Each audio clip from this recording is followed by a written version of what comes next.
বাইরে কনকনে ঠান্ডা পড়েছে। সোনামা দেখো মাথায় টুপি দিয়ে যাচ্ছে ওর আদ্রিক দাদার জন্মদিনে।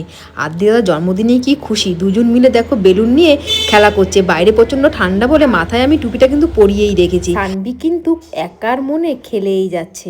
আজকে কিন্তু ওর আদ্রিক দাদার বার্থডে ছিল না, আদ্রিক দাদার পাপারও বার্থডে ছিল, দুজনের একসাথে বার্থডে। ওই কারণে দেখো দুটো একসাথে কেক নিয়ে এসছে বাবা ছেলে কাটবে বলে। এইদিকে সানভি দেখো কেক কাটবে বলে রেডি হয়ে নিয়েছে দাদার সাথে। ও ঠান্ডা লাগার পর থেকে তো ওকে বাইরে একদমই বের করি না, আজকে বের করলাম বার্থডে বলে। আর এইদিকে দেখো কেক কাটার জন্য সব কিছু রেডি, এবার কিন্তু সবাই মিলে কেকটা কাটবে।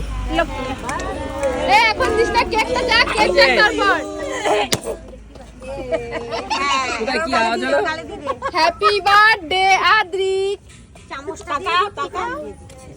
ওকে খাইয়ে দাও না, একাই খাচ্ছে না, কেক কিন্তু নষ্ট হয়ে যাবে, কেউ চিকচিকি দিবি না, কেক নষ্ট হয়ে যাবে।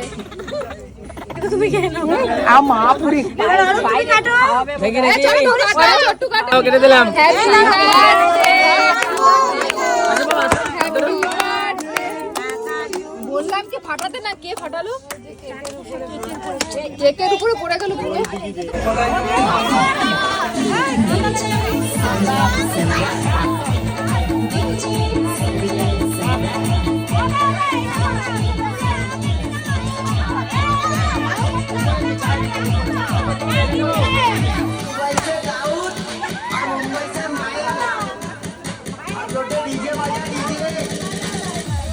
अपने भाई का बर्थडे है।